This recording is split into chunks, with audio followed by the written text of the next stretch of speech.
Hi, I'm Karen Nyberg of the STS-124 crew, and you're watching NASA TV.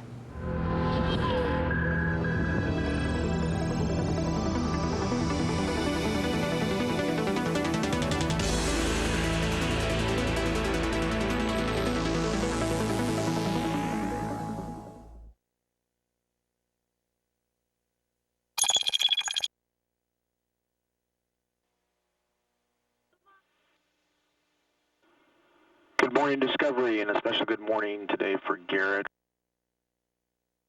Good morning, Houston, and a special good morning to Simone, my favorite Earthling. Get ready, dollface. Discovery's coming home. The crew members of Discovery waking up to Louis Prima and Keely Smith's Baby Won't You Please Come Home. The song was played for Garrett Reisman, and he and his crew members will be doing just that tomorrow morning. Discovery's crew now begins their last full day in orbit, spending the day preparing the crew compartment for the return home, as well as testing out the flight control surfaces and the reaction control system on the orbiter.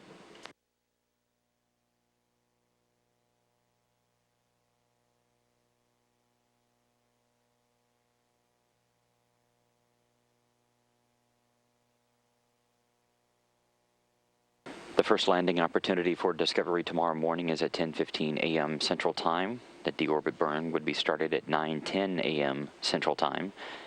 The ground track would bring the shuttle over the western coast of Mexico, near the border of Guatemala, crossing toward Cozumel and Cancun, before heading over the Gulf of Mexico.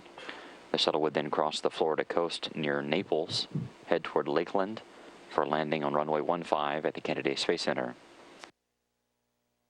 The second landing opportunity, which would be on the very next orbit, orbit 218, is at 11:50 a.m. Central Time. The deorbit burn would be started at 10:46 a.m. Central Time. The ground track would bring the shuttle over the western coast of Mexico near Guadalajara, heading across Mexico and then over the Gulf. The shuttle would cross the Florida coast north of Tampa, head directly over Orlando, and then land on runway 15 again at KSC.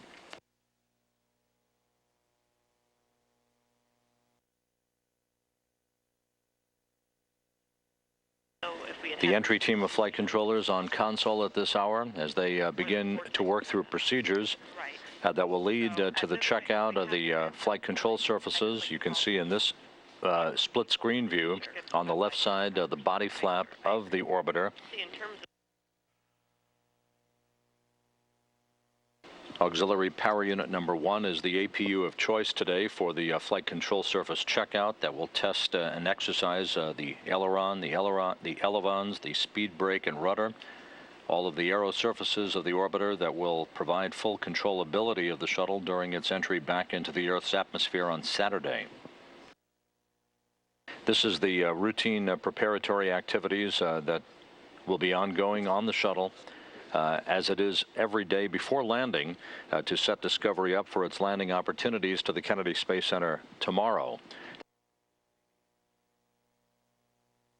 And the Mechanical Systems Officer reports that Auxiliary Power Unit number 1 is up and running, looking good.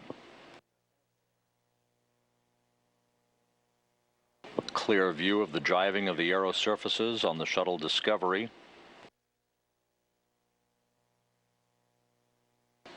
This flight control surface checkout will be followed a short time from now by the firing of the 44 steering jets on the orbiter, 38 primary thrusters and 6 vernier thrusters.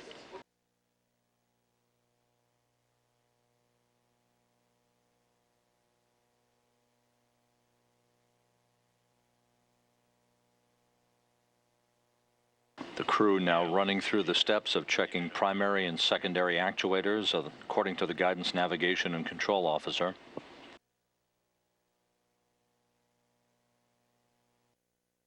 "12 days, 14 hours, 21 minutes into Discovery's flight. The testing of the steering jets on the orbiter continues under the guise of Commander Mark Kelly, pilot Ken Ham, and flight engineer Ron Guerin up on the flight deck of the orbiter. On the right side of your screen in this split screen view, you're looking from an altitude of 215 statute miles at cloud-covered Brazil. Discovery flying directly over Sao Paulo at this hour. The orbiter and its 7 crew members moving from southwest to northeast, about to cross the equator to begin the 200th orbit of Discovery's mission. Everything has gone by the book so far this morning with the testing of the flight control surfaces, now the firing of the steering jets as they are being pulsed, 38 primary thrusters, 6 vernier thrusters, to ensure full controllability of the shuttle during its high-speed return to Earth on Saturday.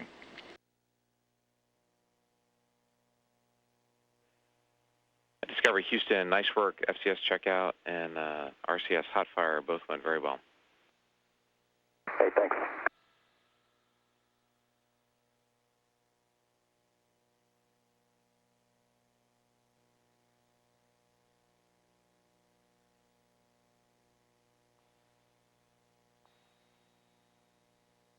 Aboard Discovery, Commander Mark Kelly reporting back to spacecraft communicator Terry Virts that an object perhaps a foot to a foot and a half long was seen floating away from the orbiter in the vicinity of the aft starboard wing. This video recorded just a few minutes ago at the time of the testing of the steering jets of Discovery.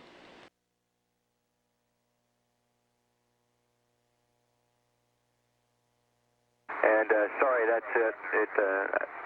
I was standing by with a camcorder. It caught my eye because it was saw the rectangular shape and it was flashing reflections as it rotated. The video ended there because we were grabbing the 400 millimeter and firing up a camera. Copy.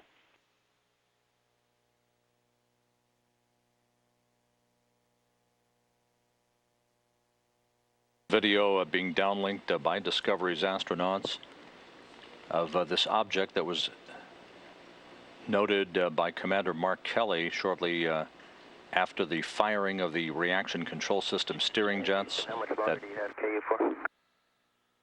Kelly telling spacecraft communicator Terry Virts here in the flight control room that they detected an object perhaps a foot to a foot and a half long near the aft starboard wing. It is not uncommon for objects to become dislodged, such as ice from engine bells at the time of the testing of the steering jets. All 44 steering jets checked out in good shape a short time ago, along with the testing of the aero surfaces on Discovery and the flight control system checkout that got underway just about 5:30 Central Time this morning.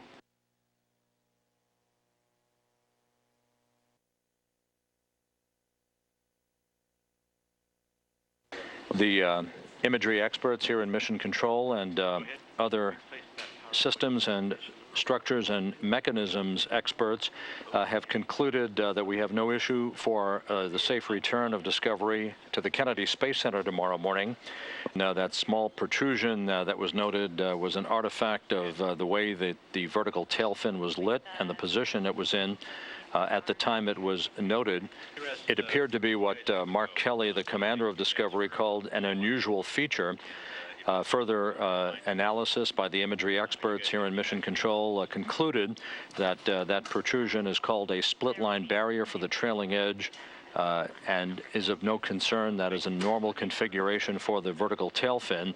The rudder divided into 2 sections, an upper section and a lower section that becomes the speed brake that opens up as Discovery touches down to help reduce its acceleration as it rolls out to a landing on the shuttle landing facility at the Kennedy Space Center.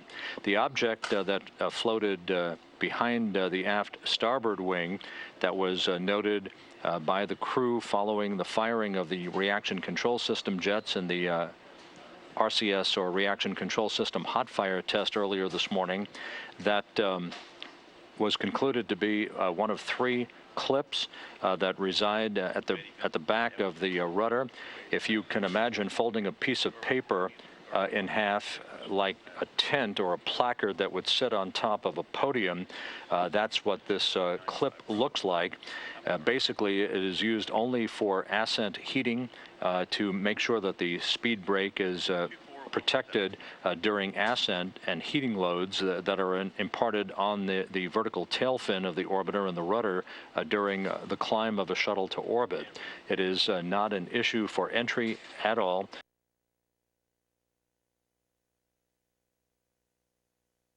Discovery, this is Bill Harwood at the Kennedy Space Center. How do you copy? Got you loud and clear. Well, thank you very much, Commander, for taking a moment to chat with us today. I know you've had a busy Friday the 13th up there. First of all, I guess we were all pretty interested in the object that you saw floating away, and we just heard that that's no concern, but that must have really caught your attention.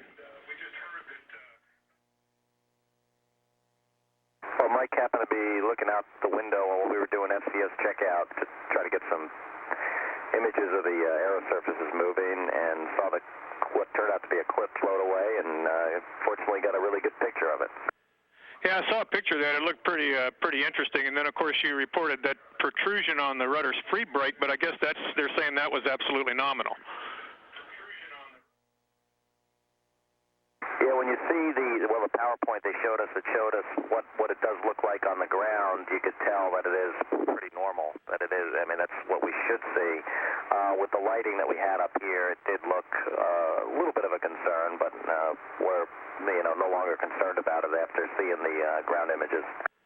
And I guess from your flight control system checkout, everything else today, the shuttle shipshape and ready to come home tomorrow. Yeah, today everything went perfectly. Went through the STS checkout procedure and the RCS hot fire procedure, and all worked as planned. You know, I guess if this debris showed anything at all, it's that NASA really, or the flight control team really doesn't leave anything to chance anymore. I was impressed at how fast they could turn it around and identify what this thing was. That must give you guys a lot of confidence to have the team on the ground looking over your shoulder. Yeah, we were impressed at how quickly and the quality of the work they were able to do in that short amount of time. It was interesting that the picture that Mike took had those 3 tack welds on it, and it was at quite a distance, I think. He had a telephoto lens, and you can line those up with the ground images, and you can pretty conclusively say that's the same clip. Yeah, let me ask Garrett Reisman a couple of questions here. He's the returning space station flight engineer.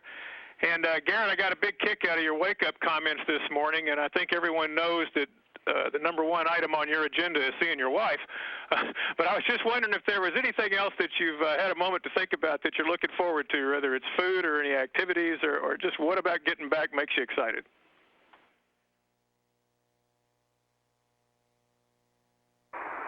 Well, my family and friends, too, that I haven't seen in quite a long time, and I'm looking forward to being back home and sleeping in my own bed and using my own toilet. So I guess those are the things I'm probably looking forward to the most.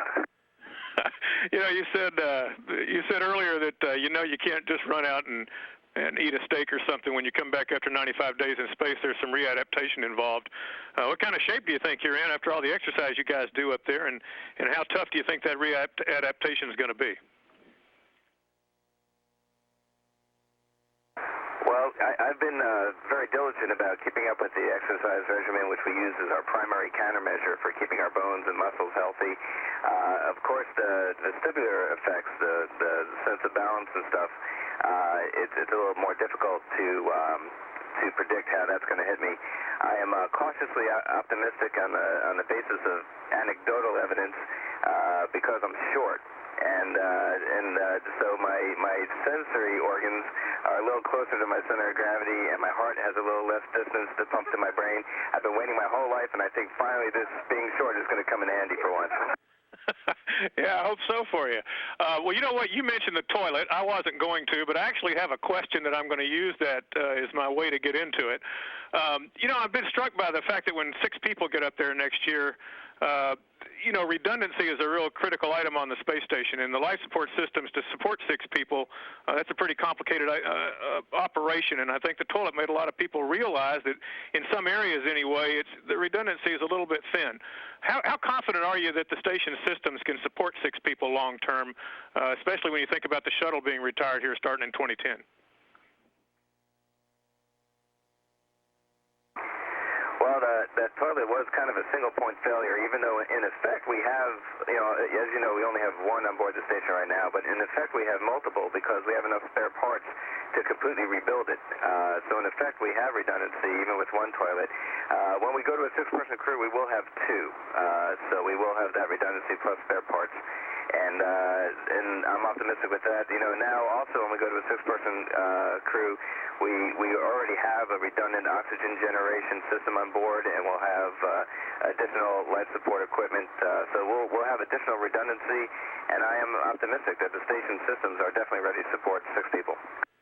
Thanks. And let me ask Aki-san a quick question, if I could. This was a huge mission for the Japanese people and the Japanese Space Agency getting the chemo module up there. As you prepare to come back to Earth, do you have a message for your countrymen on the significance of this flight and how things went? Well, I guess this was a huge milestone for Japan and the Japanese community, especially the science community, since we have a big lab of our own up there. But I think this is just a start, just a beginning, and from here on we'll be doing more operation and utilization. And we learned a lot from this mission, so we'll just continue to learn a lot more. Thanks, and I'll ask one final question of Ken Ham, if I can. You did a good job on the fly around. I was wondering if you've talked your commander into giving you any extra stick time tomorrow during reentry. Yeah, it's kind of interesting. When he turns his flight control power on, there's this little tiny hum that we can hear, so we keep kidding him that his stick is going to break on entry tomorrow. But no, in all seriousness, I think he's going to give me just about 20 seconds of stick time flying around the circle on the hack tomorrow, and that's about all I'm going to get. Well, Commander, my last question to you, just the general, how you feeling about the flight in general? You guys had one of the cleanest missions from a changing flight plan standpoint I can ever recall. Hardly any changes at all. You really flew the mission per the flight plan, and it must be a good feeling after all the training you guys have put in. Yeah, I heard if it wasn't for the deletion of the focused inspection, which is always a good thing, that we could have flew the flight plan that we had 2 months ago, probably. I think obviously there's a little bit of luck involved there. I think it also, shows how well the ground team and the flight control team, the folks that planned the mission, how hard they worked to fit everything in the timeline, to make it all make sense. It was a great success, and we're really happy to be a part of it. But obviously, we're just the small part. We're just the folks that execute it. So we want to thank the people on the ground for putting together such a good plan that it did all come together. Guys, they're giving me the hook. Have a great flight back. We'll see you on the ground. Thanks. Okay, we'll be back tomorrow. Discovery, this is WCBS Radio. How do you hear me? Got you loud and clear. How do you hear us? Hey, great to hear your voices. 2 months ago, we spoke with a Parsippany, New Jersey native, a guy who drives Route 80 like the rest of us, astronaut Dr. Garrett Reisman, who began his stay on the International Space Station over 200 miles above Earth, and now he's on his way back home on Shuttle Discovery, along with 2 other New Jersey natives, also a Westchester native. It's a New York Metro team up there, and we're lucky enough to talk to him right now on WCBS and the entire Discovery crew. We want to ask first, I was just listening in on some of the conversations you had about something that just floated away from the Space Shuttle Discovery. Is there any reason to be concerned? Well, there was a little bit when we saw it, not knowing what it was, but fortunately Mike got some good pictures of it. Sent them down to the ground within a couple minutes. They took a look and was able to narrow it down to a part that protects the rudder speed brake during ascent from the plume, from the heating during liftoff. So we've seen these things come off before, and it's really not a concern at all for entry. I'm glad to hear that. So no worry of how this might affect reentry. Yeah, no worry at all. It has no effect on reentry, and Discovery is in great shape, and we've got some more stuff to do tonight, like put up the seats and get out our suits and the parachutes on the seats and the cooling units and all those kind of things, and we'll be ready to go when we get up tomorrow morning. Here in our newsroom, I'm looking at a monitor shot of, let's see, there's 7 of you looking quite comfortable, as a matter of fact. You're in dress shirts, open collar shirts. It's almost like you're ready to watch a Super Bowl on somebody's big screen TV. Is it comfortable up there, or do you get a little bit stir crazy? Could you get claustrophobic up in space? Whoever wants to take that question.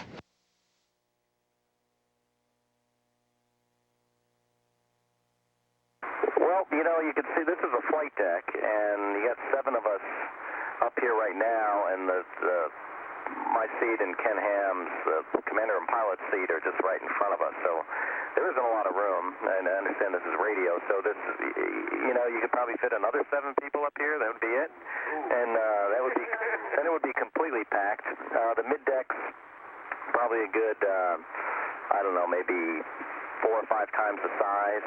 So there isn't a lot of space. So if you were claustrophobic, this probably is not the job for you. However, the space station is pretty big right now. I think it's got the internal volume of about a 747, so it's pretty big inside and roomy. And for a crew of 3 or 6, there's a lot of space. All right, that's Commander Kelly from Orange, New Jersey. And living in the Oranges in suburban New Jersey, you're used to being congested and crowded, and space is a precious commodity. Let's go back to Commander Dr. Reisman for a moment, if we can. We mentioned a little while ago, we talked to you, well, before you got on the space shuttle and before you got on the space station. And since then, you have thrown out the first pitch at a Yankee game, which was kind of interesting to hear about. Has anything topped that experience so far?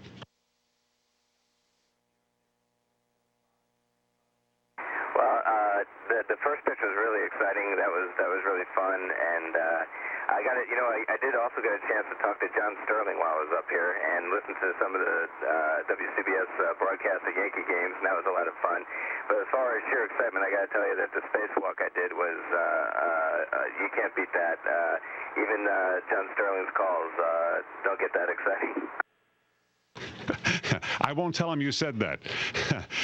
Colonel Guerin from Yonkers, I can't believe that there you are up in space. I'm sure as a young child, as you were walking along the Cross County Mall, did you ever walk down that mall and think, someday I'm going to be miles and miles above in space? Yeah, probably since I was about 6. That's always what I dreamed of doing, and I was fortunate enough to have it come true. Now, I'm watching you guys, Commander Ham from Plainfield as well, and as I mentioned before, you all seem comfy and cozy, and you're all getting along, but what happens if somebody gets mad at somebody? You can't exactly slam the door and leave.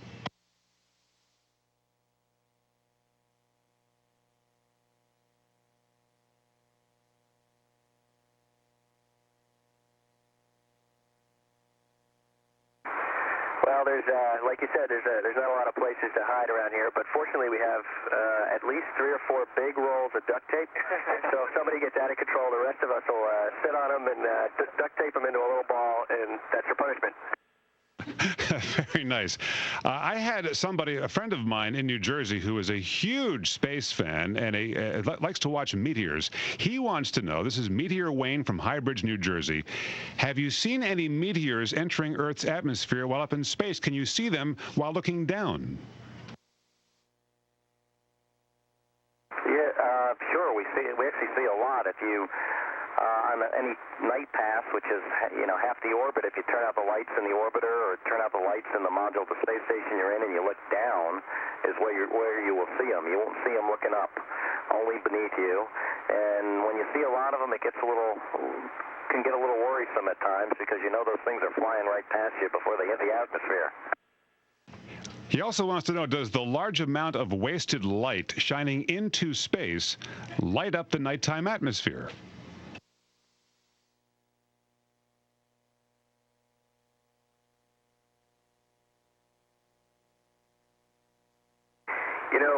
You can can see, one of the most spectacular things to watch is the night view, and especially when you fly over the U.S., especially when you fly over the East Coast. It's very easy to see the outline of the shoreline just on the basis of the city lights, and the city lights have this nice yellowish glow, and I'll never forget one moment when I was out in the spacewalk. We flew over the U.S. at night, and I turned off my helmet lights, and I just stared down at the continental U.S., and there also was a front moving through with a bunch of thunderstorms, and the thunderstorms had this electric blue light that just flashed like a disco or something, and then and around it was the warm glow of all the city lights, and it was absolutely spectacular to see. Well, it is spectacular for us from Earth to occasionally look up and see the shuttle and the space station zoom on by if the angle is right. We want to thank you so much for talking to us. We want to wish you a safe trip back and a very happy Father's Day. I'm sure a lot of people will be glad to see you Father's Day Sunday.